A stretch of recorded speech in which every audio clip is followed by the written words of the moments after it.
नमो सिद्धाणं नमो आयरीयाणं नमो वज्रायाणं नमो लोये सव्यसाहुनं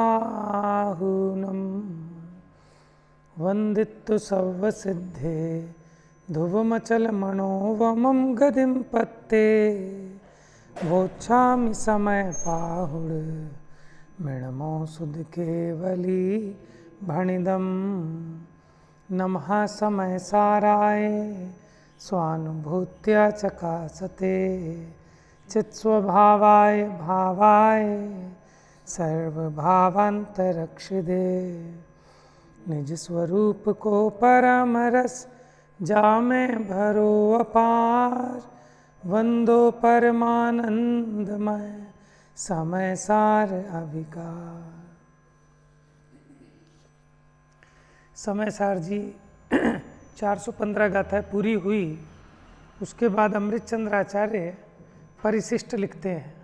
उस परिशिष्ट को लिखने की आवश्यकता इसलिए पड़ी कि जो महत्वपूर्ण बिंदु थे उनको बताने के लिए, और जहाँ उन्हें भय था कि ये जीव एकांत का पोषण ना कर ले, क्योंकि पूरे ग्रंथ में हम एक ज्ञान मात्र आत्मा ऐसा कहते आए हैं।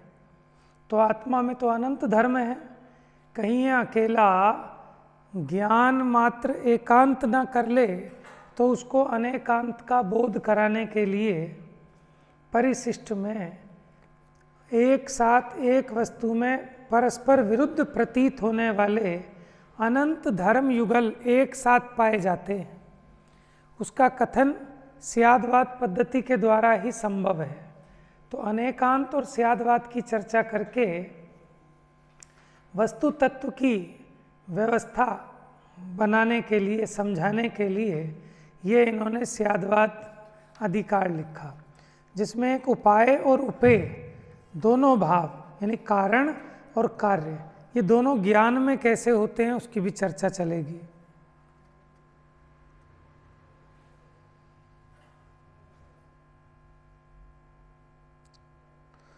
तो वो कहते हैं पेज नंबर 932 पे सबसे नीचे,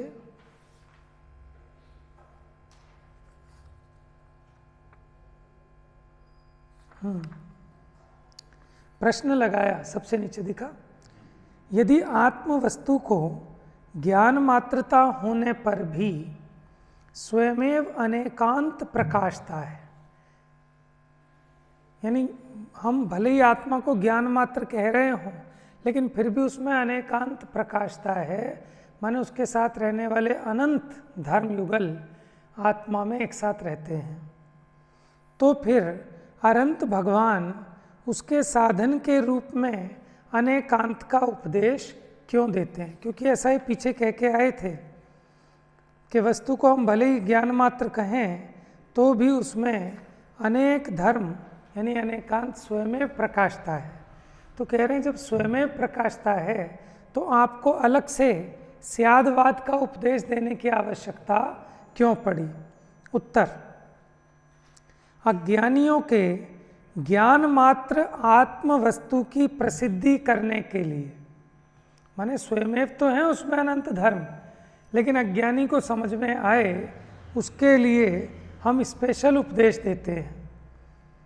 वास्तव में अनेकांत के बिना ज्ञान मात्र आत्म वस्तु ही प्रसिद्ध नहीं हो सकती। क्यों नहीं हो सकती? क्योंकि वस्तु अनंत धर्मात्मक है, तो बिना स्यादवाद के, बिना अपेक्षा के आप वस्तु की सिद्धि नहीं कर सकते।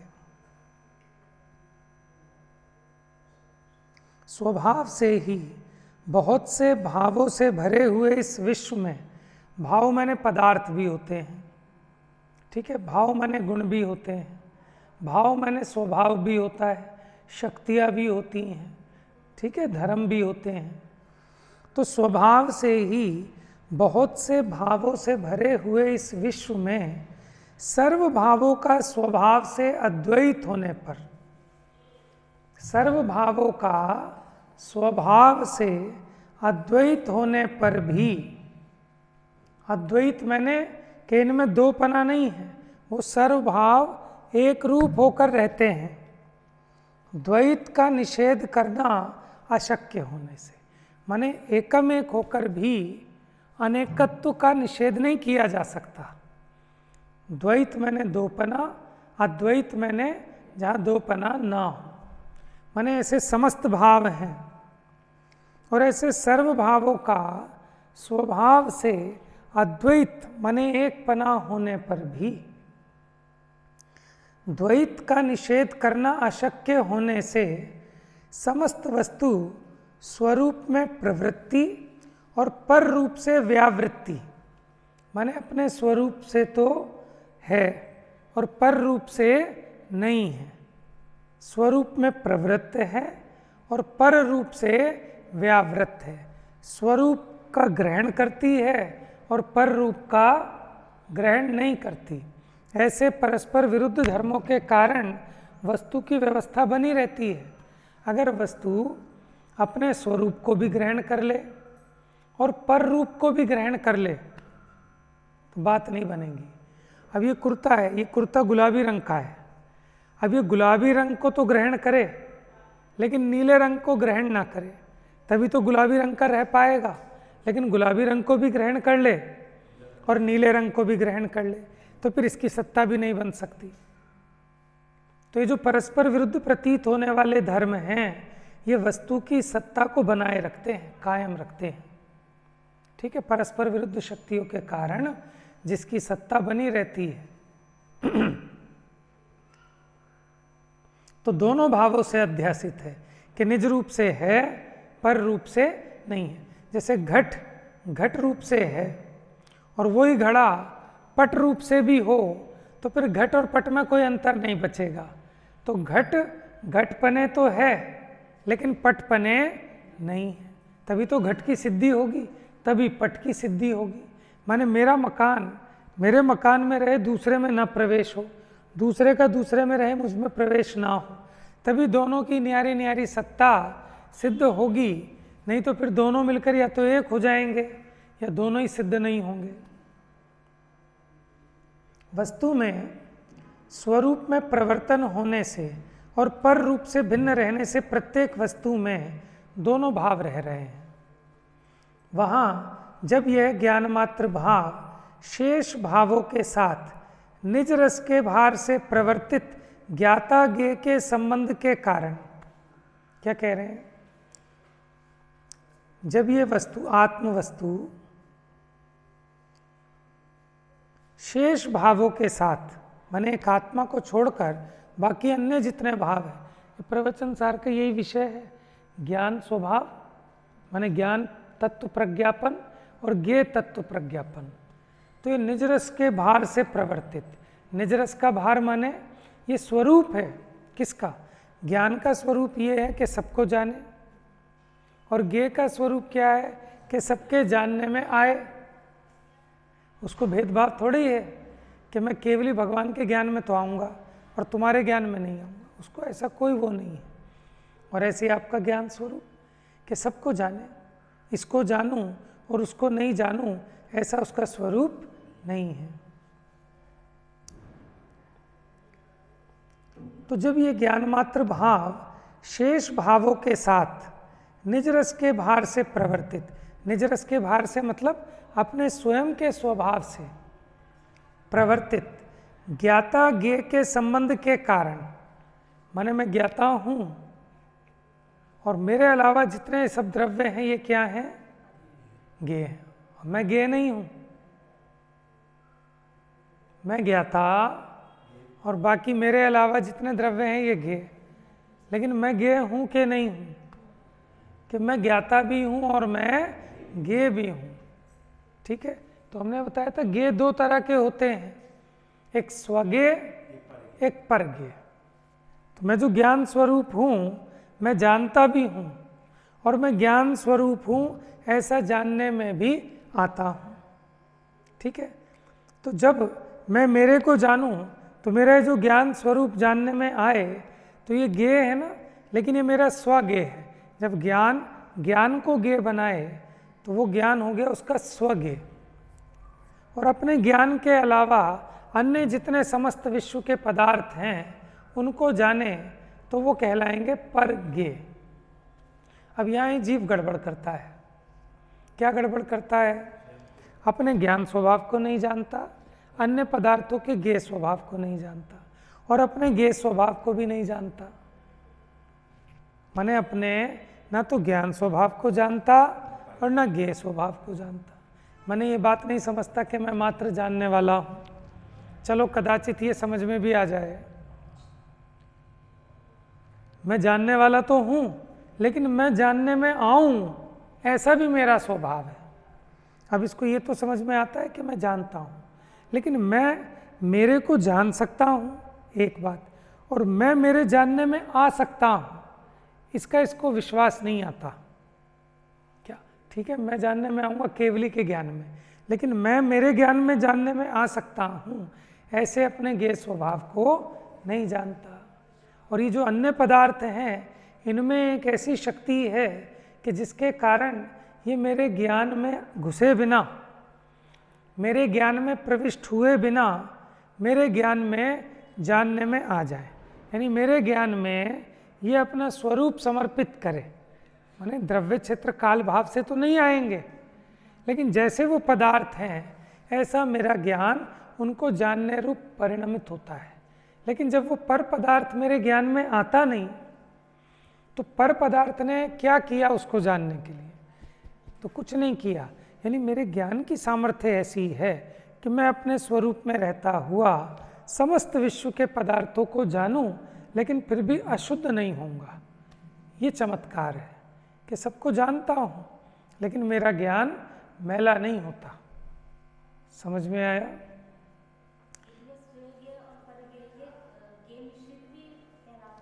देखो ज्ञेय मिश्रित क्या होता है?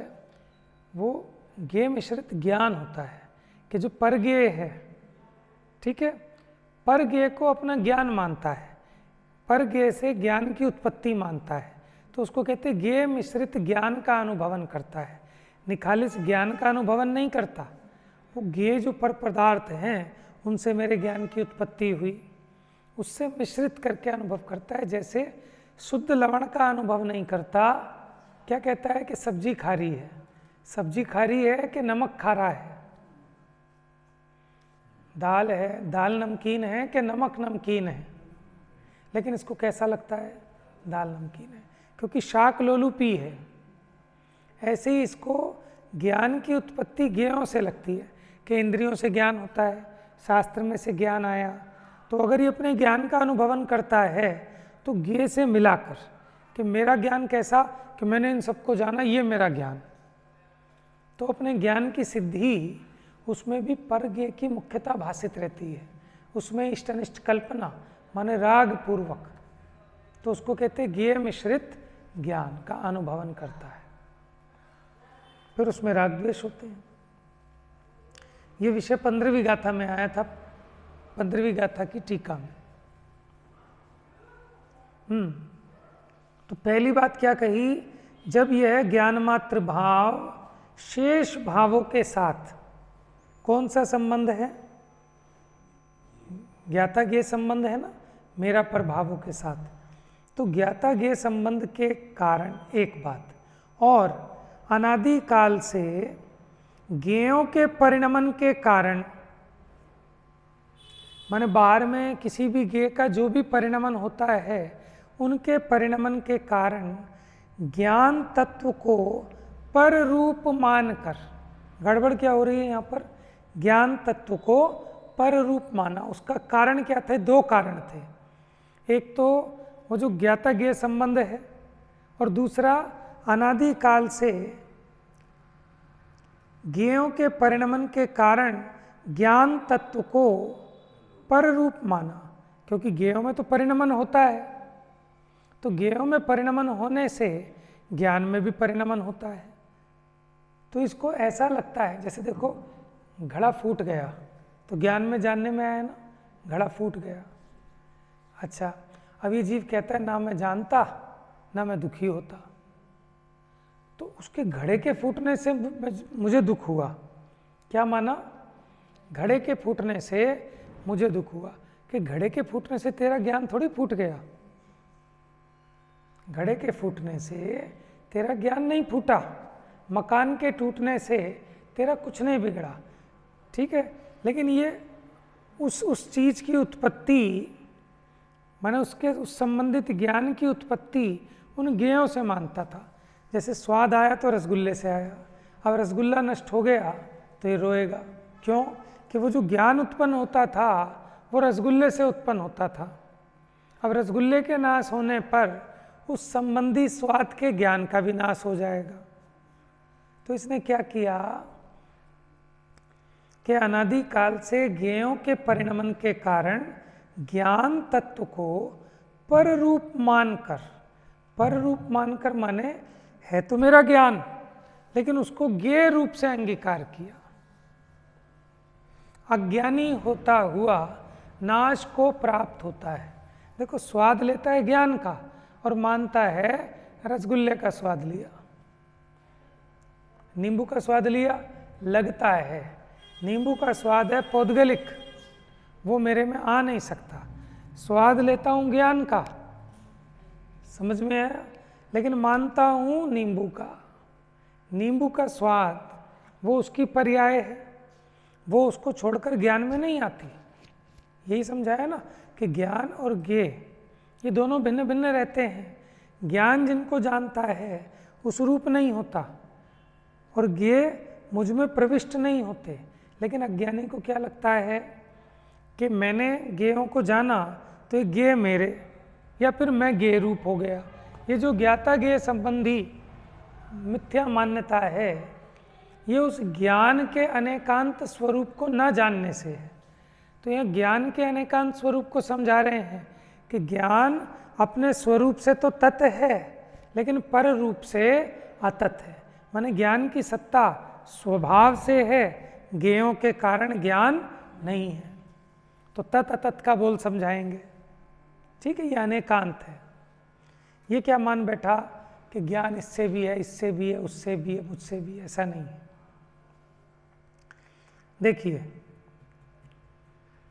वहाँ जब यह ज्ञान मात्र भाव शेष भावों के साथ निज रस के भार से प्रवर्तित ज्ञाता ज्ञेय के संबंध के कारण और अनादिकाल से ज्ञेयों के परिणमन के कारण ज्ञान तत्व को पर रूप मानकर, क्योंकि जैसा बाहर में ज्ञेय में परिणमन होता है वैसे ही ज्ञान में जानने में आता है, तो इसको क्या लगता है कि ज्ञेय के परिणमन से ही ज्ञान का परिणमन होता है, ठीक है। तो ज्ञान तत्व को इसने कैसा माना? पर रूप माना।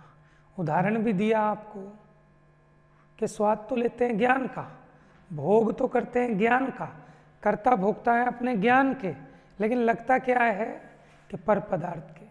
पर पदार्थ को जाना मात्र है, लेकिन इसको क्या लगता है कि मैंने किया, मैंने भोगा। तो अपने ज्ञान को क्या करता है? ये पर ज्ञेय रूप करता है। हाँ, हो गई थी, लेकिन टूट गया ना बीच में प्रकरण, क्योंकि आपको उस लेवल पे पहुंचना पड़ेगा। जब आपकी बुद्धि अब वहाँ चलेगी ना, फिर हम फटाफट निकाल देंगे सब। वहाँ तक वो बात ख्याल में आनी चाहिए आपको कि ज्ञान और ज्ञेय संबंधी जो गड़बड़ हो रही है उसके कारण ही जीव को मिथ्यात्व का पोषण चल रहा है अनादिकाल से। और इसको ज्ञाता और ज्ञेय संबंधी भेद विज्ञान हो जाए। देखो, कोई तो यह मानकर कि इसको जानूंगा तो मेरा ज्ञान इस रूप हो जाएगा, तो उसको जानने का निषेध करता है।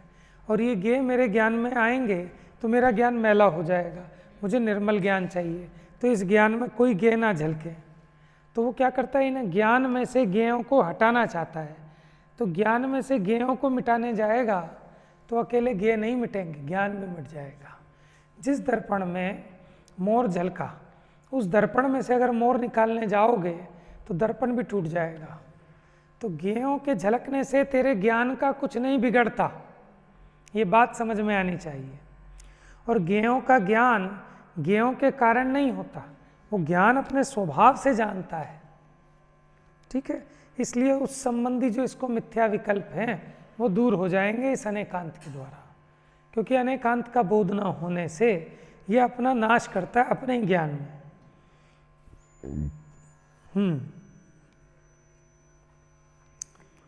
तो ज्ञान तत्व को पर रूप मानकर, माने ज्ञेय रूप से अंगीकार करके, किसको? ज्ञान को।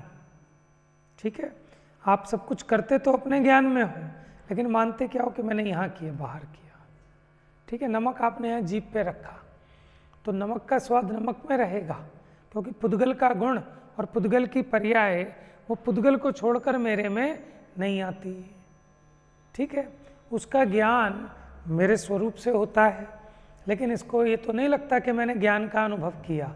इसको लगता है मैंने रसगुल्ले को चखा, ठीक है, मैंने नृत्य को देखा, मैंने संगीत सुना, ठीक है, मैंने सुंदर फूल देखा, मैंने खुशबू सूंघी।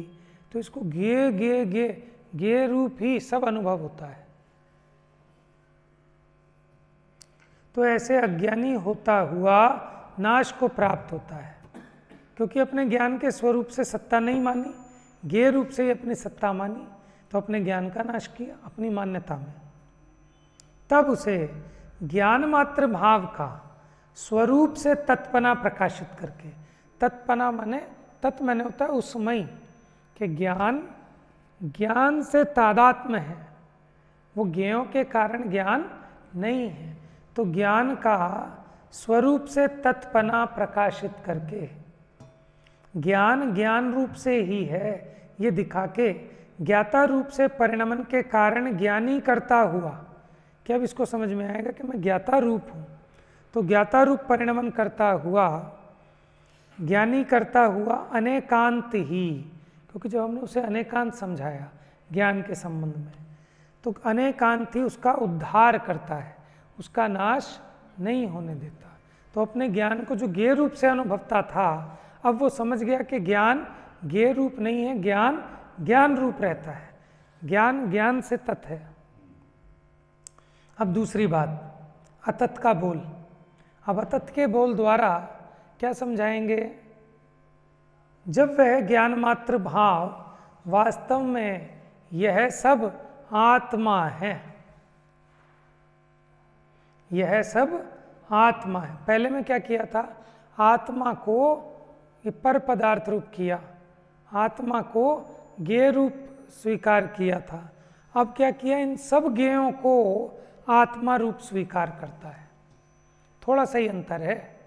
पहले में ज्ञान को ज्ञेय रूप मान रहा था, माने पर ज्ञेय रूप करता था। अब सब ज्ञेयों को आत्म रूप करता है। समझ में? कि जैसे मैंने इस खंबे को जाना, तो खंबे को नहीं जाना, मैंने मेरे ज्ञान को जाना। ऐसा एकांत कर लेते हैं, क्योंकि अभी हमने समझाया कि ज्ञान की उत्पत्ति ज्ञेयों से नहीं होती। तो ज्ञेयों का निषेध सर्वथा करने के चक्कर में वो क्या कहता है कि इन ज्ञेयों को भी ज्ञान मानने लगता है। अभी उस दिन एक मान्यता बताई थी ना, कि कोई ये कहे कि मैं इनको जानता ही नहीं, मैं मेरे ज्ञान को ही जानता हूँ। तो ऐसा भी नहीं है। हमने तो ये कहा था कि उसका स्वाद तेरे में नहीं आता, लेकिन उसके स्वाद का ज्ञान नहीं होता, ऐसा तो नहीं है। माने नमक के स्वाद का ज्ञान तो होता है। जब हमने कहा कि नमक का स्वाद तेरे में नहीं आता, तू अपने ज्ञान का ही स्वाद लेता है, तो अब ये एकांत ऐसा मान बैठा कि मैं पर को जानता ही नहीं। ये सब जिसको मैं जानता हूँ, ये सब ज्ञान ही ज्ञान है। भजन भी है ना ऐसे, चैतन्य के दर्पण में, आनंद के आलय में, बस ज्ञान ही बस ज्ञान है कोई, कि ज्ञान ही ज्ञान है। तो बात सच्ची है, लेकिन वो क्या एक और भजन है कि ये ज्ञेय नहीं, ये भी ज्ञान है, कि जो भी हमारे ज्ञेय जानने में आ रहे हैं, जो कुछ झलकता ज्ञान में, वह ज्ञेय नहीं बस ज्ञान है। ठीक है। अब उस अपेक्षा को भी सही ना समझकर ये मान बैठता है कि मैं पर को जानता ही नहीं, मैं तो मेरे ज्ञान को ही जानता हूँ। तो ये सब ये ज्ञान की रचना है, ये सब ज्ञान है। तो इसने क्या किया कि जो पर ज्ञेय थे, अब उन सबको ज्ञान रूप कर लिया। पहले ज्ञान को ज्ञेय रूप किया था, तो उसे समझाया कि ज्ञान ज्ञान रूप से तत् है, वो ज्ञेय रूप नहीं होता, पर गेय रूप नहीं होता, पर पदार्थ रूप नहीं होता। तो अब अतत का बोल बताएंगे कि इन सबको तू ये मान रहा है ना आत्मा है, कि इस रूप से तेरा अततपना है, ये तेरे रूप नहीं होते। तू ज्ञान से तो तत्पना है, लेकिन इन ज्ञेयों से तेरा अततपना है, ऐसा बताकर अनेकांत उसका नाश नहीं होने देता। थोड़ा सा दार्शनिक विषय है। और जब वह ज्ञान मात्र भाव वास्तव में यह सब आत्मा है, इस प्रकार अज्ञान तत्व को, अज्ञान तत्व माने मेरे को छोड़कर बाकी जितने पदार्थ मेरे जानने में आते हैं, अज्ञान तत्व को स्वरूप से मानकर अंगीकार करता है। माने क्या, इन सबको अपने ज्ञान रूप मानकर अंगीकार करता है। तो इस प्रकार विश्व के ग्रहण द्वारा अपना नाश मान करता है। सर्व जगत को निज रूप मानकर उसका ग्रहण करके जगत से भिन्न ऐसे अपने को नष्ट करता है। तब उस ज्ञान मात्र भाव का पर रूप से अततपना प्रकाशित करके कि भैया ये खंबा वंबा सब तुझ रूप नहीं होते, ठीक है, तेरे ज्ञान का इनमें अततपना है। ज्ञान ज्ञानपने तो तत् है, लेकिन ज्ञान इन पर ज्ञेयोपने अतत है। तो उसका अततपना बताकर विश्व से भिन्न ज्ञान को दिखाता हुआ अनेकांती उसे अपना नाश नहीं करने देता। ठीक है, या तो ये मानता है कि मैं पर को ही जानता हूँ, यानी पर मेरे में आ गया, मैंने पर को जाना तो मैं पर रूप हो गया। तो उसको ये समझाया कि नहीं, पर से ज्ञान नहीं होता, ज्ञान ज्ञान से होता है। ओहो, तो यानी जिन सबको मैं जानता हूँ ये सब ज्ञान ही ज्ञान है, कि नहीं नहीं, ये ज्ञेय ज्ञान से भिन्न रहते हैं। ठीक है, तो तत् अतत का बोल हुआ। जब यह ज्ञान मात्र भाव अनेक ज्ञेयाकारों के द्वारा, अब एक अनेक का बोल होगा, ये तो तत् अतत का बोल हुआ। अब किसका बोल प्रारंभ होता है? एक और अनेक का। तो ज्ञान एक रूप है कि अनेक रूप है, बताओ।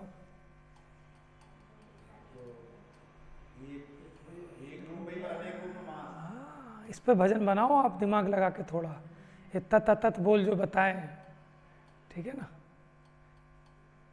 ये माने आप एक भजन को बड़ा करते जाओ, उसमें नए नए अंतरे जोड़ जोड़ के, कि ज्ञान ज्ञेय स्वभाव है ना, तत्पना, कि ज्ञान ज्ञान से तत्रूप है और ज्ञेयों से अतत रूप है। ज्ञान का एकत्व और अनेकत्व कैसा है कि ज्ञान एक रूप रहते हुए भी अनेकाकार होता है, अनेकाकार होते हुए भी अपने एकत्व को नहीं छोड़ता। माने अनेक ज्ञेयों को जानता हुआ भी अपने एक ज्ञान रूप को नहीं छोड़ता। तो एक ज्ञान रूप ही रहता है, ये तो उसका एकत्व है। लेकिन उन अनेक जो ज्ञेय हैं उनके जानने रूप ज्ञान परिणमित होता है ना, तो ये उसका अनेकाकारपना है। वही ज्ञान ज्ञान रूप रहते हुए ज्ञेयाकार रूप भी होता है ना, तो ज्ञेयाकार और ज्ञानाकार ये दो अलग अलग नहीं है। वो ज्ञान ज्ञान रूप रहते हुए ज्ञेयों को जानता है। माने दर्पण दर्पण रूप रहते हुए अनेक प्रकार के जितने बाहर पदार्थ, देखो इतनी सामग्रियाँ रखी हैं, एक अखंड दर्पण है। तो दर्पण एक होते हुए भी उसमें मेज, चौकी, पटरे, शास्त्र ये सब झलकते हैं ना, भिन्न भिन्नता। तो इस अपेक्षा उसमें अनेकाकारपना भी है और एकाकारपना भी है। तो द्रव्य अपेक्षा एकाकारपना और पर्याय अपेक्षा अनेकाकारपना। तो इस बात को समझने की जरूरत है। तो ऐसा उसका अनेकांत स्वरूप है कि वो ज्ञान एकाकार रूप भी और अनेकाकार रूप भी। देखिए, हाँ, बिना स्यादवाद के कैसे समझाएंगे? इसलिए हम जो कहते हैं वो किसी अपेक्षा से कहते हैं। अगर स्यादवाद नहीं लगाओगे तो ये शास्त्र की जगह शस्त्र हो जाएगा।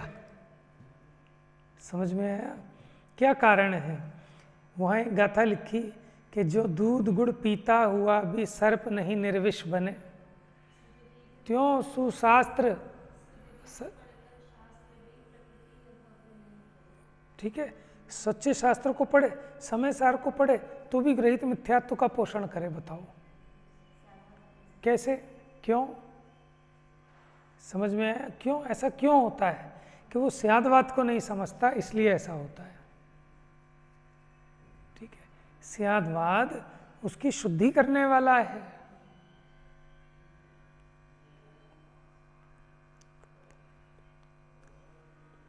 तो बिना अपेक्षा के वस्तु सिद्ध नहीं हो सकती, क्योंकि वस्तु एक ही समय में तत्रूप भी है, अतत्रूप भी है, नित्य भी है, अनित्य भी है, एक भी है, अनेक भी है, अस्ति रूप भी है, नास्ति रूप भी है। कैसे सिद्ध करोगे कि स्वरूप से अस्ति है, पर रूप से नास्ति है? जब यह इसलिए कहा ना कि जिन वचन में शंका मत डालो, अगर स्यादवाद से समझोगे तो शंका ही नहीं होगी। हाँ, देखो वहाँ शंका का मतलब कुछ और है। जिन वच में शंका न धार, शंका न धार माने ये संशय रूप वृत्ति का निषेध किया वहाँ। शंका मतलब, शंका के अर्थ जब खोले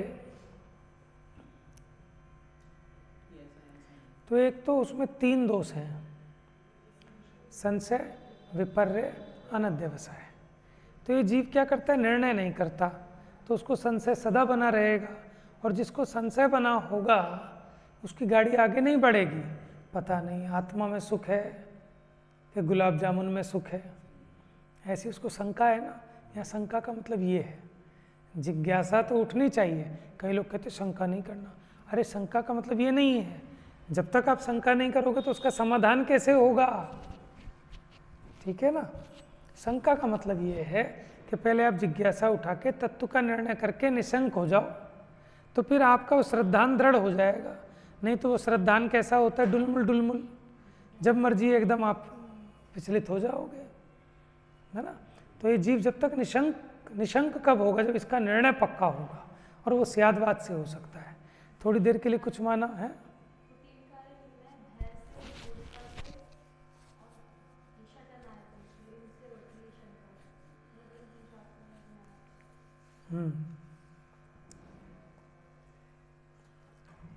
देखो ये सशंकित हो उठता है कि पता नहीं यही धर्म है कि नहीं सच्चा, माने भय के कारण।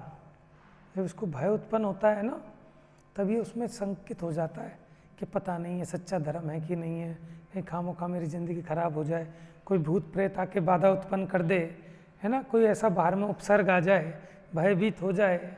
और इसने तो ये पढ़ा था कि नमोकार मंत्र पढ़ने से सारे संकट दूर हो जाते हैं, तो फिर ये सशंकित हो जाता है, क्योंकि इसने निर्णय ठीक नहीं किया।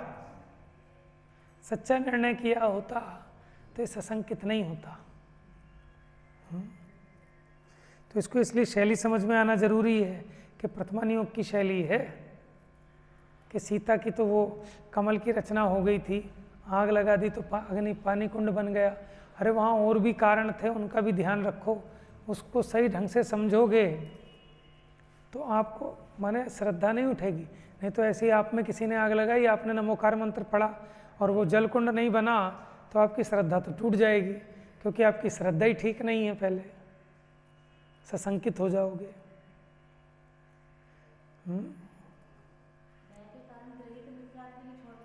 नहीं छोड़ पाते। देखो लाज, गारव और भयवश पूजते दृग भ्रष्ट को, कि पाप की अनुमोदना न बोधि उनको प्राप्त हो। कोई तो अपने गारों में, अरे हम इतने बड़े पुजारी हैं, हम इतने बड़े वो हैं, देखो हम देवी के भक्त हैं, हम इसके भक्त हैं। तो एक गारों में, एक लाज में, अरे लोग क्या कहेंगे, समाज वाले क्या कहेंगे, जाति वाले क्या कहेंगे, संप्रदाय वाले क्या कहेंगे, ऐसे लाज में और भय के कारण, अरे नहीं भैया हम तो कब से पूजते आए हैं, अब नहीं पूजेंगे, कहीं उल्टा कुछ ना हो जाए, तो भयवश। ठीक है, तो महापाप का बंध करता है जीव। देखो जो जीव को 70 कोड़ाकोड़ी सागर का उत्कृष्ट स्थिति का बंध होता है ना, दर्शन मोहनीय की, वो ग्रहित मिथ्यात्व से ही हो सकता है, अग्रहित मिथ्यात्व से नहीं होता। क्या कहा, ये जो 70 कोड़ाकोड़ी सागर का बंध होता है दर्शन मोहनीय का, क्योंकि अग्रहित मिथ्यात्व तो जीवों को है ही अनादि से, लेकिन उस मिथ्यात्व को और दृढ़ करने वाला ये ग्रहित मिथ्यात्व होता है। समझ में आया? तो बुद्धिपूर्वक पहले ग्रहित मिथ्यात्व को छोड़ना, उसमें भी माने ये समझकर पक्का निर्णय करके कि कोई किसी को सुखी दुखी नहीं कर सकता। वो है ना 322 कौन सी गाथा है उसकी, कार्तिक अनुप्रेक्षा की, जिह जम जस्य देशे जैन विहाणेन तम कालम्मी, यानी जब जिसका जिस विधि से जब जैसा होना जो कार्य, ये यही समझाने के लिए समझाया कार्तिक अनुप्रेक्षा में कि कोई तेरा भला बुरा नहीं कर सकता, इसलिए खोटे देवी देवताओं को माने डर के मारे मत पूज, वो तेरा कुछ नहीं बिगाड़ सकते। तो वहाँ उन्होंने क्रमबद्ध को इसलिए समझाया कि तेरे भाग्य से ज़्यादा कोई किसी को कुछ नहीं दे सकता, जब जिसका जैसा जिस विधि से जिस काल में जिस निमित्त से जो होनहार पूर्वक होना है, तब उसका वैसा उसी काल में उसी निमित्त से उसी होनहार से होगा। इसलिए तू इन ग्रहित मिथ्यात्व को छोड़ दे। ग्रहित मिथ्यात्व छुड़ाने के लिए गाथाएं लिखी है वहाँ पर, समझ में आया? लेकिन ये डरता है जीव, समझ में आया? और इसी चक्कर में कोई नाराज ना हो जाए, कहीं ये नाराज ना हो जाए, कहीं वो नाराज ना हो जाए, कहीं कितना अपना दिमाग खराब रखता है। माने बच्चे की शादी करो आप, कहीं फूफा जी नाराज ना हो जाए, कहीं जमाई राजा नाराज ना हो जाए, कहीं जीजा ना फूल जाए, कहीं मौसा ना सूझ जाए, कहीं ये ना सूझ जाए। तो ये चक्कर के कारण निरंतर कितना भयभीत रहता है जीव, है ना? ये तो उदाहरण दिया, लेकिन इसके अलावा ये बड़ा बोझा है अज्ञानी जीवों पे कि फला का जोड़ा निकालना है, फला मीठा निकालना है, फला को वहाँ पूजने जाना है, वहाँ थान पे जाना है, वो कर दिया नहीं कर दिया, ये निकाल देना, वो कर देना, मटकी रख देना, फटकी कर देना, वो पुड़वा लेना, कुल्लड़ भरवा लेना, छापे मरा लेना, चावल डाल देना, नींबू बांध देना। कितनी टेंशन है जान को, समझ में आया?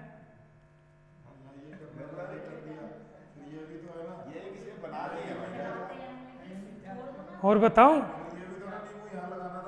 हाँ, और बताऊं? सारे के सारे बेवकूफ़ हैं। आप करने भी चलो ना, किसी को कुछ नहीं पता होता, ताई कुछ कहेगी, दादी कुछ कहेगी, फूफी कुछ कहेगी, और फिर बिगड़ जाएगा, कहेगी मैंने पहले ही कहा था यहाँ मत लगाइयो, वहाँ मत लगाइयो। समझ में? सब माने गधे हैं इस मामले में। हाँ, तो माने इसीलिए भयभीत तो पहले ही है, तो डरा हुआ व्यक्ति ये कहता देख लो यही हो गया, मैंने पहले ही कहा था। मैं सोच ही रहा था, देख वही हुआ जिसका मुझे डर था। तो तुझे डर था ना, होना तो वही था, तू तेरे डर के मारे।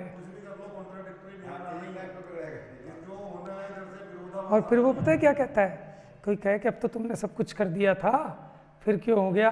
कि भैया को होना हो, कुछ ना कुछ भूल हमसे ही हुई है।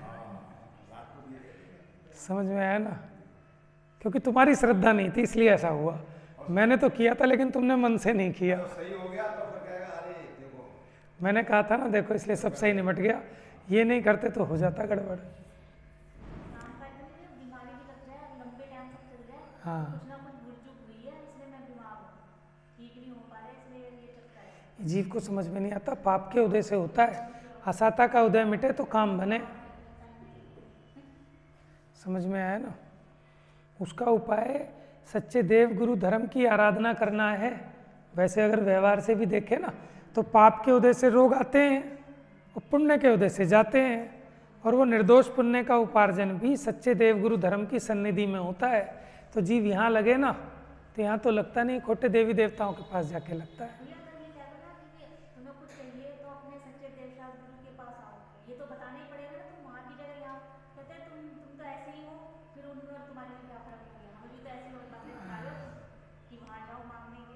देखो अंतर है, यहाँ जब हम आते हैं, ठीक है, तो हमारी श्रद्धा को वापस लौटा देते हैं कि भैया तुम में खुद भगवान बनने की सामर्थ्य है, ठीक है, चैतन्य में ही मग्न हो, चैतन्य दर्शाते हो।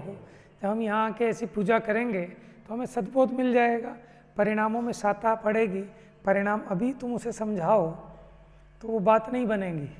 तो क्रम क्रम से तरीका होता है ना, विधि होती है, स्टेप बाय स्टेप समझ जाएगा। पहले यहाँ आए तो अंतर है, बहुत अंतर है कि देखो अच्छे स्थान पर जाने पर उसका सारा सुधार हो जाएगा। सच्चे गुरु के पास गया, ठीक है, वहाँ उसको समाधान मिलेगा, वहाँ उसका रोग मिटेगा, ठीक है, और वो कसाई के पास चला गया ये समझ करके जा तो रहा हूँ इलाज कराने, तो गला कटा के आएगा। चाह तो ये अपना इलाज रहा था, लेकिन ये तो विवेक चाहिए ना कि कहाँ तेरा इलाज संभव है। देखो राग द्वेष के कारण दुखी है, राग द्वेष मिटेंगे तो सुखी होगा। तो जिनके राग द्वेष मिट गए उनके पास जाए, क्योंकि सच्ची आराधना करने पर परिणामों में जो कषायों की मंदता होती है उससे पुण्य का उपार्जन होता है। इसको अभी इतना भी नहीं पता है ना।